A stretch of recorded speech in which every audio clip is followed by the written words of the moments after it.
Bonjour à tous, bonjour Jennifer.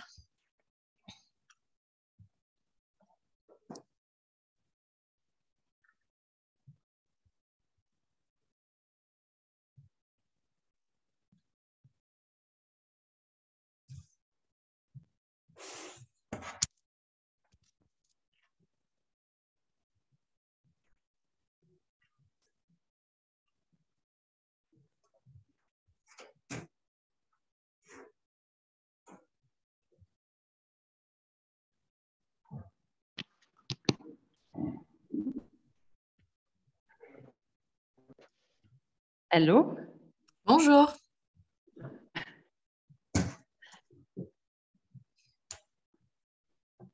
bonjour, je suis Jennifer de l'ADI. Oui, bonjour, vous m'entendez ou pas? Ouais, très bien. Et vous? Oui, oui, je vous entends, mais je vous vois pas. Je sais pas si c'est normal, mais... Ah, non, c'est mieux comme ça peut-être. Super. Je vais télécharger le PowerPoint. Alors, Mais attendez, je vais vous laisser la main. comment je ne sais Ouais. plus comment on fait. En fait, il faut que je vous laisse la main, bougez pas. Tac, je suis en train de faire n'importe quoi. J'ai un double écho. Oui, parce que vous êtes connecté ailleurs. Ok, alors je vais quitter. Attendez, peut-être que je peux... Attendez, je pense que je peux l'enlever, moi, en tant qu'administrateur. Une fois sur un, il ne pourra pas rejoindre. Tac, c'est bon, normalement. Ouais, merci beaucoup. Hop, alors, pour vous laisser la main. Tac. J'arrive pas à retrouver ma liste.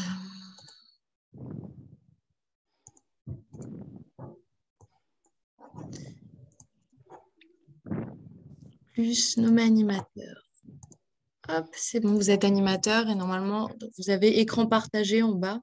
Et si vous cliquez dessus, vous pouvez partager votre écran.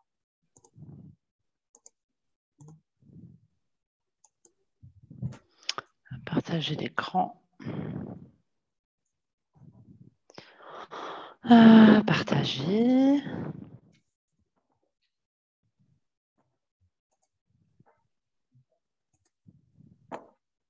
Ok. Est-ce que vous voyez quelque chose? Oui, je me vois en gros. C'est déjà pas mal. Hop, mode présentateur. Ah, moi, je vois plus rien. Alors.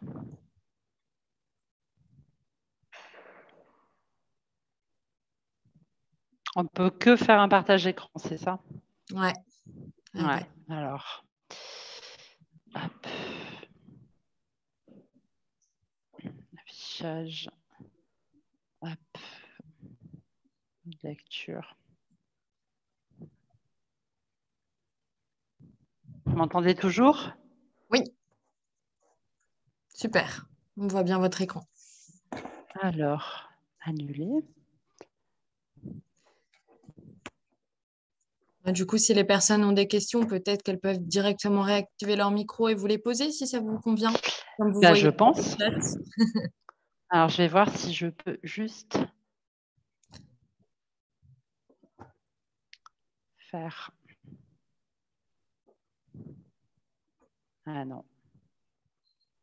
Je ne peux pas le décrocher.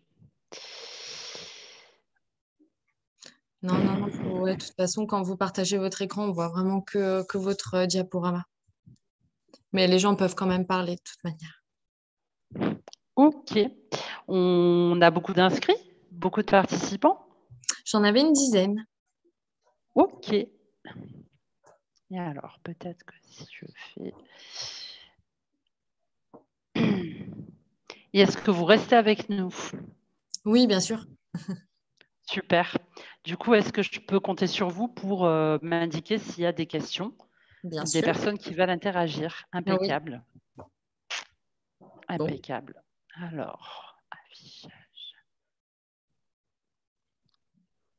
Hop. Eh bien, ça y est, je ne vous vois plus. Bah, c'est quand vous voulez. Ok, c'est parti. Du coup, bonjour, je m'appelle Jennifer Souchon, je travaille à l'ADI. L'ADI, c'est l'Association pour le droit à l'initiative économique. Notre mission, c'est de proposer des solutions de financement et d'accompagnement pour les personnes qui souhaitent créer une entreprise ou pour les personnes qui sont déjà installées, déjà immatriculées et qui ont besoin d'un coup de pouce financier. On va passer une petite demi-heure ensemble pour parler des outils de financement et d'accompagnement de l'ADI et de l'outil spécifique qui concerne la prime jeune créateur d'entreprise, sur laquelle on va revenir dans quelques diapos que j'espérais faire de manière rapide pour vous proposer ce contenu informatif aujourd'hui. En quelques mots, l'ADI, c'est l'association, du coup, je le disais tout à l'heure, pour le droit à l'initiative économique. Et on est présent dans toute la France et on est notamment présent à Aix-en-Provence au sein du pôle d'activité Les Milles, sur lequel on a une agence et 2 conseillères qui reçoivent quotidiennement les porteurs de projets pour les aider à parler de leurs projets et de leurs besoins en financement dans l'objectif d'y répondre. L'ADI, c'est une association qui existe depuis plus de 30 ans maintenant et qui est reconnue d'utilité publique. Donc, les missions de l'ADI, comme je vous l'ai expliqué tout à l'heure, c'est de financer, de conseiller et d'accompagner les personnes qui souhaitent créer une entreprise ou qui sont déjà en activité. On a également une action, une intervention complémentaire pour les personnes qui sont dans le cadre d'un projet d'emploi et qui rencontrent des freins à la mobilité qui les freinent dans leur projet de maintien ou d'accès dans l'emploi. Et là aussi, on va pouvoir les aider à financer un permis de conduire, un véhicule ou une formation qui leur permettra de valider et d'atteindre leur objectif emploi. On y reviendra également tout à l'heure. Donc, un petit point rapide, juste pour vous donner quelques indications sur le parcours du créateur d'entreprise, parce qu'une demi-heure, c'est peu pour parler de ce parcours-là et de toutes les choses auxquelles il faut penser pour démarrer son activité. Du coup, c'est vraiment quelque chose de très basique qui vous permet d'identifier en 4 étapes tous les sujets que vous allez devoir traiter si vous souhaitez créer votre entreprise dans les meilleures des conditions. C'est les 4 étapes incontournables. La première, c'est valider son idée pour la transformer en projet, vérifier si son idée est bonne, vérifier si son projet d'activité est une activité réglementée ou pas. Il y a des activités, notamment dans tout ce qui est traditionnellement, ça parle à peu près tout le monde. Quand on travaille dans le bâtiment, on doit avoir une formation, un CAP, un BEP, une formation qui va permettre de pouvoir exercer l'activité. C'est aussi très souvent le cas sur certains métiers de bouche, tout ce qui relève de la boulangerie, pâtisserie par exemple. Donc, il est important que vous puissiez vérifier que vous avez toutes les caractéristiques requises dans votre profil pour pouvoir formaliser votre projet de création d'entreprise. La deuxième étape, elle doit vous permettre d'étudier et d'affiner votre projet. Et c'est à ce moment-là où vous allez faire ce qu'on appelle une étude de marché, que vous allez étudier du coup qui sont vos clients, où se trouvent-ils, étudier évidemment la concurrence. Et ce n'est pas parce qu'il y a beaucoup de concurrence que c'est forcément une activité sur laquelle vous allez rencontrer des difficultés. Généralement, quand on a des concurrences, c'est qu'il y a un marché, en tout cas, et des clients à aller conquérir. Et c'est également l'étape qui va vous permettre de pouvoir établir les premières données pour établir votre prévisionnel d'activité. Le prévisionnel d'activité, c'est là où on va basculer sur les éléments beaucoup plus financiers du projet et où on va passer à l'étape 3 qui va consister à vraiment monter les éléments de rentabilité de votre projet d'activité et où vous allez mettre en place le compte de résultats prévisionnels, le plan de trésorerie prévisionnel et vous allez identifier également les premiers indicateurs de rentabilité de votre activité. Le seuil de rentabilité, c'est le seuil à partir duquel l'entrepreneur ne gagne pas d'argent, mais en tout cas n'en perd pas. Grâce à son chiffre d'activité, il a couvert l'ensemble de ses charges et à partir du seuil d'atteinte de rentabilité, c'est à partir de ce moment-là que vous allez commencer, qu'il va commencer à gagner de l'argent.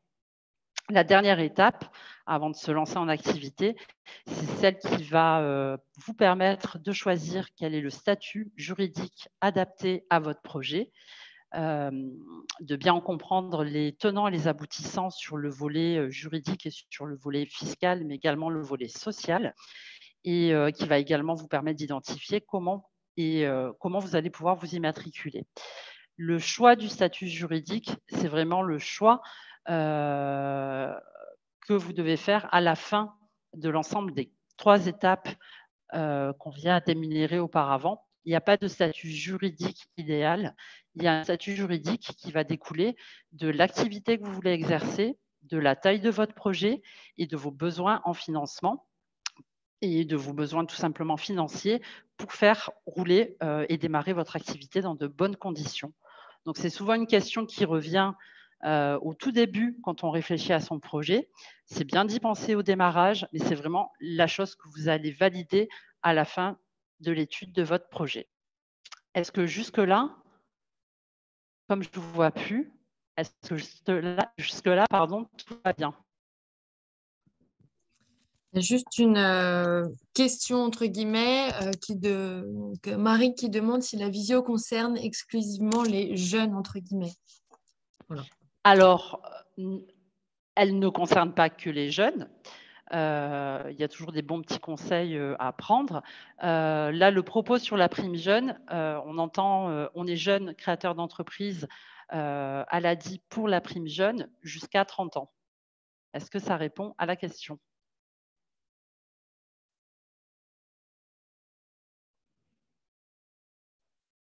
Elle a dit oui. La visio concerne. D'accord. Est-ce que c'est OK pour vous? Est-ce que Marie peut nous faire un petit signe pour nous dire que c'est bon pour elle?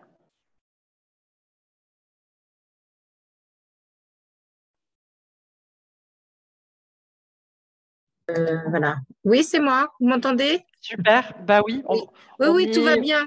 Tout va bien. OK. C'est juste parce que dans le titre, effectivement, jeune créateur, je me demandais si c'était exclusivement il y avait que que des choses pour les jeunes, quoi. Mais effectivement, il faut avoir moins de 30 ans déjà. Ok, c'est Voilà. bon, merci pour moi. Merci. OK, super. Impeccable. Du coup, n'hésitez pas, j'essaierai de faire des allers-retours pour pouvoir répondre à vos questions s'il y en a. Et je reviens du coup à ma présentation.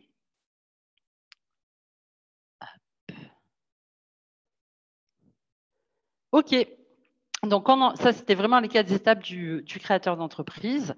Donc, on arrive au sujet jeune, hein, du coup, Marie, pour rebondir sur votre question. L'ADI est aujourd'hui distributeur d'une prime qui s'appelle la prime jeune créateur d'entreprise et qui est une prime de 3 000 € qui va être associée à un microcrédit de l'ADI et qui va servir à lancer son activité et son projet. Donc, le premier critère, vous l'aurez compris, c'est effectivement avoir moins de 30 ans. Donc, au niveau de la prime jeune, c'est vraiment un outil financier de 3 000 €. C'est une partie du financement que la personne qui peut y avoir droit ne devra pas rembourser. C'est vraiment cadeau. Elle est en revanche forcément associée à un microcrédit de l'ADI. Donc, à l'ADI, on fait des microcrédits. Dans le cadre de la prime jeune, elle doit être d'un montant minimal de 1 000 €. Donc, pour faire très simple, si vous avez besoin d'un financement pour lancer votre projet à hauteur de 4 000 €, l'ADI va vous proposer un microcrédit d'un montant de 1 000 € associé donc à la prime jeune pour un montant de 3 000 €. Voilà, ça, c'est les grandes lignes. Pour vous parler un petit peu plus du microcrédit de l'ADI, donc c'est un microcrédit qui a pour objectif de financer tout type de besoins, que ce soit du stock, du matériel, de la trésorerie, un véhicule, des outils, enfin, ce qui va vous permettre de démarrer votre activité. Et nous, on va intervenir sur un montant maximum de financement à hauteur de 10 000 €. Donc, on fait des prêts qui ne dépassent pas ces montants-là, ce qui signifie qu'on va s'adresser à des profils de porteurs de projets qui souhaitent développer une activité qui ne va pas dépasser un montant total en besoin de financement de 20 000 €. Voilà, donc nous, on est orienté sur sur ce besoin spécifique des entrepreneurs en termes de financement. Et si jamais on se rencontre et qu'on se rend compte que nous, ce qu'on peut vous proposer ne va pas vous aider à démarrer votre activité parce que votre besoin en financement, il est supérieur, et que du coup, l'objectif, ce n'est pas non plus de sous-financer les personnes, sinon ça engendre des freins en termes de développement d'activités très, très rapides. Nous, on va vous réorienter vers d'autres partenaires financiers qui, eux, auront la bonne réponse à votre demande, à votre besoin de financement.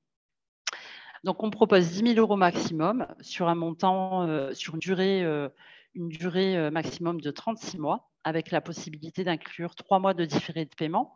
3 mois de différé de paiement, ça signifie que l'association vous verse le montant qui vous a été accordé dans le cadre de votre projet, et vous commencez à rembourser le financement 3 mois après avoir reçu son versement. On a une spécificité du coup également à l'ADI en termes du taux d'intérêt, puisqu'on a un taux d'intérêt qui est à 7,45%. Donc, c'est un taux d'intérêt qui s'explique par le fait que l'association peut pouvoir prêter, emprunte au système bancaire classique pour pouvoir reprêter par derrière. Donc, c'est l'ADI qui supporte le coût du financement, et notamment sur la partie des impayés, ça engendre des frais, etc. C'est un taux sur lequel on ne gagne pas d'argent.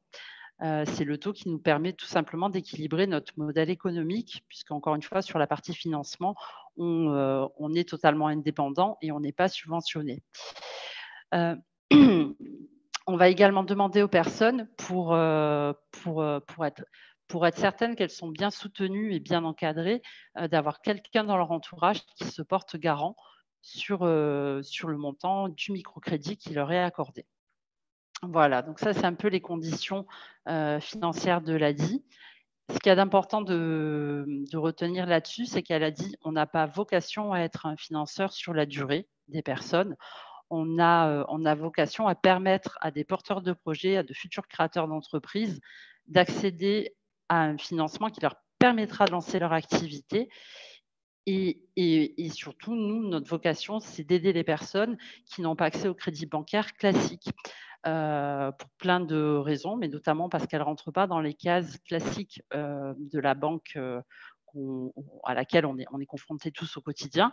Et la banque a parfois du mal à apporter des réponses en termes de soutien financier aux personnes qui sont demandeurs d'emploi, qui sont bénéficiaires d'un minima social, qui sont un peu trop jeunes ou un peu trop âgés à leur goût, ou qui ont juste simplement besoin de trésorerie.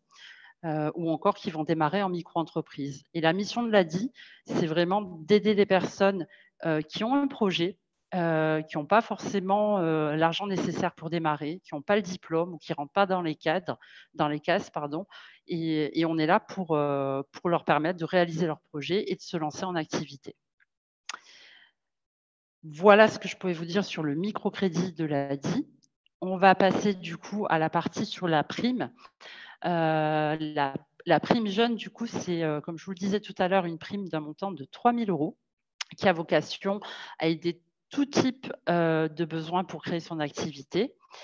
Il n'y a pas de condition de statut pour pouvoir y prétendre. Peu importe le statut et peu importe l'activité qu'on souhaite lancer, pour peu qu'elle soit légale, évidemment, le projet et la personne sont éligibles. Et elle est complémentaire à un microcrédit de l'ADI pour un montant de 1 000 € minimum. Elle s'adresse aux personnes donc, qui ont moins de 30 ans et qui vont remplir une seule des conditions qui suivent. Alors, c'est très administratif, j'en suis désolée, mais c'est un peu le passage obligé de la prime jeune. Donc, si j'ai moins de 30 ans et que je réside en quartier prioritaire de la ville ou en zone de revitalisation rurale, je vais pouvoir prétendre à la prime. Il suffit d'être inscrit à la mission locale ou d'avoir un niveau d'études inférieur au CAP, d'avoir le CEP, BAP ou un niveau d'études inférieur au CAP. Il faut être bénéficiaire d'un minima social de type RSA, ASS ou AAH, ou encore demandeur d'emploi de longue durée. Et demandeur d'emploi de longue durée, ça veut dire être inscrit au Pôle emploi entre 12 et 24 mois minimum, ou bien être parent isolé. Donc, c'est vraiment le panel des conditions pour pouvoir être éligible à la prime. Pour y avoir accès et pour avoir cette prime qui soit versée, la seule condition, c'est de s'immatriculer et de mener à terme son projet.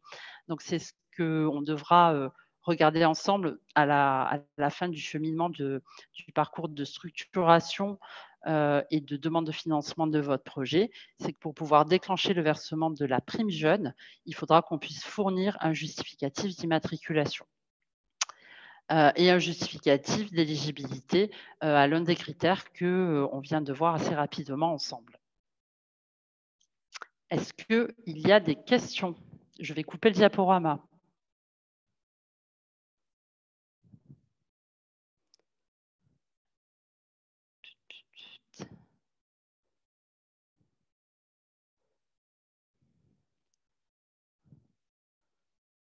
Il n'y a pas de questions? Je continue? OK. Oui, allez-y, Jennifer. Ouais. Allez, hop. Alors, c'est pas celui-là.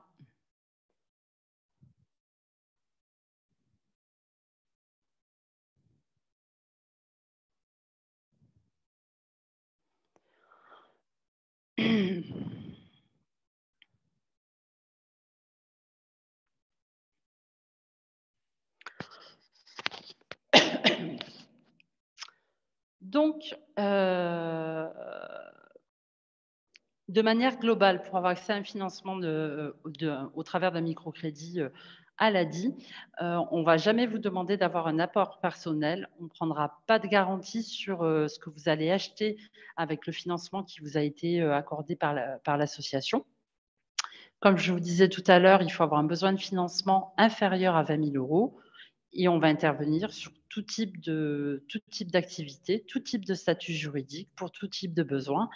Et au niveau des profils, pour compléter mon propos de tout à l'heure, on peut également intervenir pour les personnes qui ont eu des soucis financiers par le passé et qui sont fichées à la Banque de France ou qui ont eu un dossier de surendettement. L'objectif vraiment pour nous, c'est de rester dans une dynamique positive. On peut avoir eu des soucis dans sa vie pour plein de raisons différentes et à plein d'étapes de parcours. Et pour nous, ce qu'il y a d'important, c'est de comprendre ce qui s'est passé. Et on a le droit et on est vraiment là pour ça, pour soutenir cette position-là, de redémarrer un projet et d'être accompagné, financé, même si on n'a pas forcément un profil des plus classiques, en tout cas pour la banque. Au niveau de l'offre un petit peu plus globale de l'association, on intervient sur le volet financement au travers des microcrédits, ça je pense que vous l'avez bien compris, et on essaie de sécuriser le parcours des entrepreneurs qu'on va accompagner dans le lancement de leur activité avec des propositions d'assurance professionnelle pour leurs projets, pour être certains qu'ils seront couverts de manière correcte pour se prémunir en cas de risque qui surviendrait sur leur activité.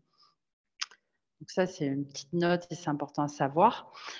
Sur la partie accompagnement, l'ADI, elle est en capacité à vous proposer un accompagnement à différents niveaux. Alors sur les sujets, ça va être vraiment les sujets classiques en lien avec les étapes du parcours de l'entrepreneur avant de se lancer en activité. Et on va vous donner des conseils sur tous les aspects de stratégie commerciale, sur le montage financier du projet, sur tous les sujets administratifs et les papiers à remplir dans le cadre d'une déclaration d'activité et de la suite, de l'administration du projet et de l'entreprise, il y en a énormément sur le volet juridique. Et au niveau de l'accompagnement, il y a évidemment de l'accompagnement digital. Et du coup, je bascule sur la slide suivante qui reprend en fait la proposition de structurer votre projet directement en ligne en utilisant le petit outil que l'ADI a mis en place qui s'appelle Mon projet d'entreprise. C'est un support, un applicatif sur lequel vous allez pouvoir prendre le temps de réfléchir à votre projet et de le formaliser. Il est assez bien fait, il est assez ludique et moi je vous invite vraiment à le tester, à l'essayer. Il vous permettra notamment de pouvoir télécharger à la fin des 4 étapes qui sont balayées le business plan complet de votre projet. Voilà, et c'est un outil qui est entièrement gratuit. Au niveau de l'accompagnement digital, il y a des webconférences qui sont également proposées chaque semaine, chaque mois. On revoit le programme à l'ADI sur des sujets en lien avec l'entrepreneuriat. Et là, encore une fois, je vous invite à aller consulter le programme sur le site de l'ADI. Et c'est des conférences du coup qui sont gratuites et auxquelles vous pouvez vous inscrire. Et un petit peu comme on est en train de faire en ce moment, pouvoir avoir accès à un contenu informatif qui vous intéresse par rapport à votre projet. L'accompagnement de l'ADI, c'est également un accompagnement individuel qui peut vous être proposé en amont et après avoir lancé votre activité, qui va être réalisé par des chargés d'accompagnement bénévoles. Les chargés d'accompagnement bénévoles à l'ADI sont des personnes qui ont un passé de chef d'entreprise. Ce sont souvent des jeunes retraités qui ont également travaillé dans des grandes entreprises sur des postes assez importants, qui ont été experts comptables, juristes, etc. Et qui, du coup, vont avoir une compétence qu'ils vont mettre à votre service, au service de votre projet pour répondre à vos questions. Et là encore, c'est un accompagnement qui est gratuit et qui n'est pas... qui ne sera encadré que par votre besoin et par votre demande, parce qu'on n'a pas un cahier des charges fixe et défini sur ce sujet-là. Si vous avez besoin d'un rendez-vous avec un chargé d'accompagnement bénévole, on va s'organiser pour le déclencher. S'il y a besoin de plus, de 2, 3, de 10 rendez-vous, ce sera cadré avec votre bénévole qui sera présent avec vous tant que vous en aurez besoin pour monter votre projet, mais également après le lancement de l'activité, après le financement et l'immatriculation, parce que les enjeux de développement sont souvent positionnés après la création d'entreprise. Voilà ce que je pouvais dire sur l'accompagnement individuel. Je vais faire un petit focus juste sur le pré-mobilité, si jamais parmi vous, il y a des personnes qui ont en tête aussi de ce projet-là d'accéder à l'emploi et qui réfléchissent encore ou pas à passer le cap de la création d'entreprise. Sachez que si vous rencontrez des freins sur la mobilité dans le cadre de votre recherche d'emploi ou dans le cadre de votre maintien dans l'emploi, l'ADI peut également vous proposer un petit microcrédit pour lever ce besoin-là. L'ensemble des informations qu'on vient de voir très rapidement ensemble, vous pouvez les retrouver sur le site de l'ADI. C'est www.adi.org. Vous avez également la possibilité d'être plus renseigné par rapport à votre besoin et à votre profil par nos conseillers de la plateforme ADI que vous pouvez joindre sur le numéro cristal qui vient de s'afficher et qui vont prendre le temps avec vous d'échanger sur votre projet, votre besoin et qui vont vous réorienter vers le conseiller ADI en agence le plus proche de chez vous. Voilà, j'en ai fini, j'en ai terminé. S'il y a des questions, des réactions, je vous invite vraiment à me solliciter pour que je puisse y répondre en direct.